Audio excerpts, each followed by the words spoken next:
الحمدللہ رب العالمین والصلاة والسلام علی سید المرسلین وعلی آلہ واصحابہ اجمعین۔ میں مولوی صدیق اکبر یوٹیوب چینل اسرا ٹی وی سے۔ جیسا کہ بدایونی کا بیان ہے، ملا مبارک کے بیٹے نے جو ابو الفضل کا شاگرد تھا، اسلامی عبادات کے متعلق اعتراض اور مسخرگی کے پیرایہ میں چند رسالے تصنیف کیے۔ شاہی جناب میں ان کے نثاروں نے بڑی مقبولیت حاصل کی اور اس کی سرپرستی کا ذریعہ یہی رسالے بن گئے۔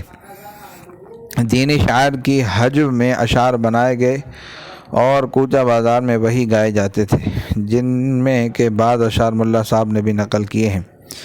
یہ دکھانے کے لیے حضرت مجدد الفسانی رحمۃ اللہ علیہ اپنے مکتوبات میں دین کی غربت کا نوحہ جن دردناک پیرایوں میں کرتے ہیں، اس کے اسباب کیا تھے، ہم بھی چند شعر بطور نقل کفر نباشت نقل کرتے ہیں۔ مثلا غالباً یہ فیضی کی فیاضی کفر تھی۔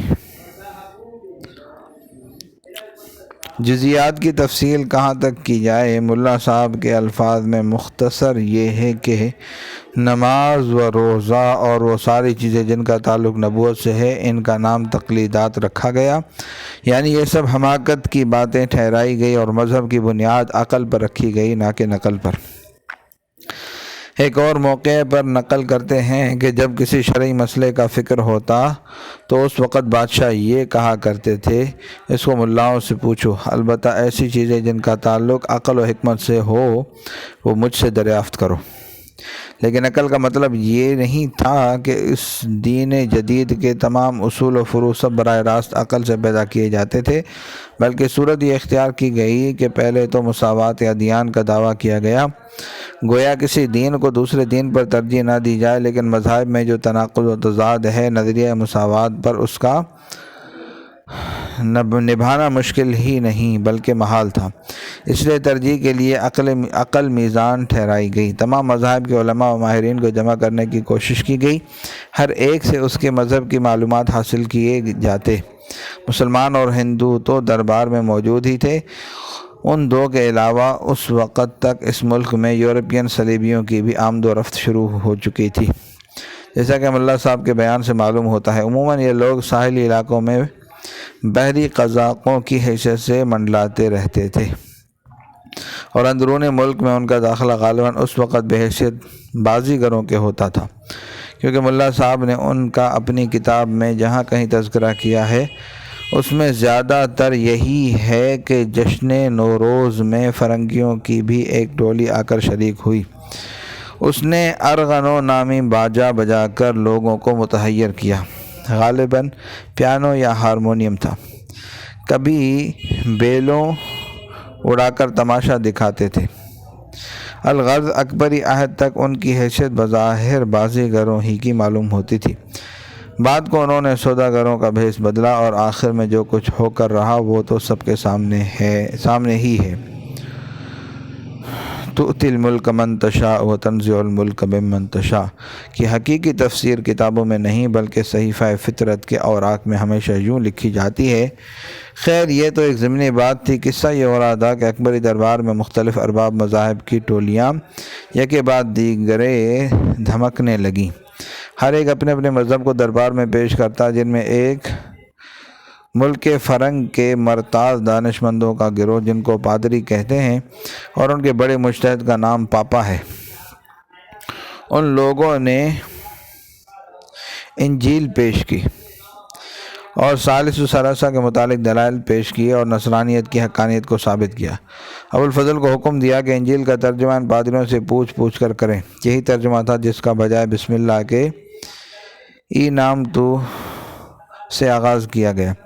اسی طرح ولایت گجرات کی شہر نو ساری سے آتش پرست بھی آئے، انہوں نے زردشت کے دین کی حقیقت ثابت کی۔ یہ لوگ آگ کی تعظیم کو بڑی عبادت خیال کرتے ہیں، انہوں نے بادشاہ کو اپنی جانب مائل کرنے کی کوشش کی اور کیانی بادشاہوں کے رسم و رواج سے واقف کیا۔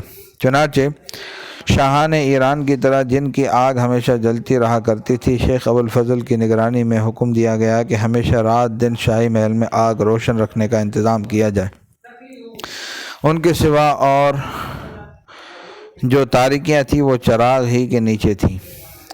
ہندو مذہب کے تمام فرقے اور اسلام کے بھی مختلف العقائد گروہ دربار میں موجود تھے۔ ابتداً سب سے پوچھا جاتا اور ہر مذہب والے کی رائے دریافت کی جاتی تھی۔ جیسا کہ ملا صاحب کے اس بیان سے معلوم ہوتا ہے، ہر ملک سے ہر قسم کے دانش مند اور مختلف مذاہب و ادیان کے لوگ دربار میں جمع ہو کر بادشاہ کی ہم زبانی کا شرف حاصل کرتے تھے۔ تحقیق و تلاش میں جس کے سوا بادشاہ کا رات دن کوئی مشغلہ نہ تھا، مشغول رہتے تھے۔ لیکن یہ ساری تعمیر جو ہو رہی تھی، ظاہر ہے کہ ایک مستقل مذہبی نام کی تخریب و تکذیب کے بعد ہو رہی تھی۔ ممکن ہے کہ ابتداً اس عمارت منہدمہ کی چیزوں سے بھی اس جدید عمارت کی تیاری میں کام لیا جاتا ہو، لیکن حالات نے بتدریج کروٹ لینا شروع کی اور نوبت آخر میں یہاں تک پہنچی کہ اسلام کی ضد اور اس کے توڑ پر ہر وہ حکم جو کسی دوسرے مذہب کا ہو، اس کو بادشاہ نص قاطع اور دلیل قطعی خیال کرتے تھے، بخلاف اسلامی ملت کے کہ اس کی ساری باتیں محمل، نامعقول، نوپیدا اور عرب کے مفلسوں کی گھڑی ہوئی خیال کی جاتی۔ اس لیے اب سلسلہ تحقیقات میں اسلام کا نام تخنے سے کاٹ دیا گیا اور آخری طریقہ کار یہ رہ گیا کہ مسلمانوں کے سوا جس شخص کی جو بات پسند آ جاتی تھی اس کا انتخاب کر لیا جاتا تھا، اور جو باتیں کہ ناپسندیدہ اور بادشاہ کی خواہش کے خلاف ہوتی تھی ان سے احتراز اور پرہیز کو ضروری خیال کرتے تھے۔ اس معاملے میں اکبر کی رفتار جس نقطے پر پہنچ گئی تھی، ملا صاحب ہی اس کو ان الفاظ میں ادا کرتے تھے۔ 5-6 سال کے بعد اسلام کا نام و نشان بھی باقی نہ رہا اور بات بالکل الٹ ہو گئی۔ مختصر یہ کہ مساوات مذہب اور ترجیح بلا مرجح رواداری و انصاف کا سارا دعویٰ انتہائی تعصب کی شکل میں بدل گیا۔ ملا صاحب کی عینی شہادت کی روادار اکبر اور صلح کل والے اکبر کی ذہنیت کا آخری حال یہ تھا کہ جس کسی کو اپنے اعتقاد کے موافق نہ پاتے تھے وہ بادشاہوں کے نزدیک کشتنی، مردود اور پھٹکارا ہوا شمار ہوتا تھا اور اس کا نام فقیہ رکھ دیا جاتا تھا۔ خلاصہ یہ کہ اب یہ قاعدہ مقرر کر دیا گیا کہ اسلام کے سوا تمام دوسرے مذاہب کے اصول و فروع کا مطالعہ کیا جائے اور ترجیح و عمل کا ذریعہ عقل کے فیصلے کو ٹھہرایا جائے، جیسا کہ ملا صاحب کے بیان سے معلوم ہوتا ہے۔ خود اکبر شب و روز اسی ادھیڑ بن میں مصروف رہتا تھا۔ علاوہ ازیں مذہب کو ریزولوشنوں کے خراج پر چڑھانے کے لیے 40 آدمیوں کی ایک کمیٹی مقرر کی گئی تھی، اور بادشاہ نے حکم صادر کیا کہ شاہی مقربین 40 کے حساب سے ایک جگہ بیٹھا کرے اور جو شخص کچھ جانتا ہو اس کا اظہار کرے اور جس قسم کے سوالات کرنا چاہے کرے۔ چہلتن کی اس مجلس میں مسائل پیش ہوتے تھے اور پھر عقل سے ان کا فیصلہ کیا جاتا تھا۔ اس کمیٹی کی ایک یہ خصوصیت بھی تھی کہ اسلامی عقائد و اعمال کے متعلق طرح طرح کے شبہے ہنسی مذاق کی شکل میں پیش کیے جاتے، اور اگر کوئی بیچارہ جواب دینے کا ارادہ کرتا تو جواب سے روک دیا جاتا۔ آزاد کمیٹیوں کا یہ عارضہ گویا نیا عارضہ نہیں ہے، سب کچھ بول سکتے ہو اور کچھ نہیں بول سکتے۔ اسلامی عقائد و اعمال پر تمسخر و استہزاء کرتے ہوئے دیگر مذہبوں سے جو لیا جاتا وہ بھی ملاحظہ ہو۔ نصارہ سے گھنٹہ بجانے اور ثلاثہ یعنی باپ بیٹا روح القدس کی صورت کا تماشا یعنی بلبلان جوان لوگوں کی خوشگاہ ہے، اور ایسی ہی دوسری کھیل کود کی باتیں بادشاہ کے وظیفے میں داخل ہو گئی تھی۔ واللہ عالم بالصواب۔ بلبلان کیا چیز ہے؟ خوشگاہ شاست سے جو تفسیر کی گئی ہے اس سے معلوم ہوتا ہے کہ اصل لفظ بلبلان ہے، یعنی الغوزہ، اردو میں موچنگ یا بانسری۔ اسی طرح ملا صاحب نے جہاں یہ لکھا ہے کہ مدار دین پر عقل گذاشتند، اسی کے بعد ان کا یہ فکرہ ہے۔ فرنگیوں کی آمد و رفت بھی شروع ہو گئی تھی اور بعض عقلی اعتقادات بادشاہ نے ان سے حاصل کیے۔ شاید وحی و نبوت، معجزات و کرامت وغیرہ کے انکار کی بنیاد آمد و رفت فرنگیاں پر ہی مبنی ہو۔ گویا ریشنلزم، عقلیت جسے خود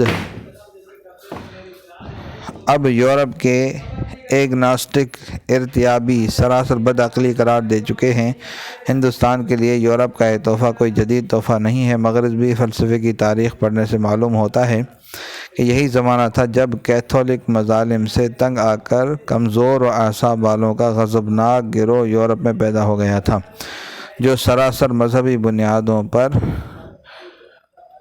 جا و بے جا طریقوں سے فہم حملے کر رہا تھا، اور نادانی سے اس عہد کے لوگوں نے منافرت کی اس پیداوار کا نام فلسفہ رکھ دیا تھا۔ وصلی اللہ تعالی علی حبیبی سیدنا محمد وعلی آلہ و اصحابہ اجمعین برحمتک یا ارحم الراحمین۔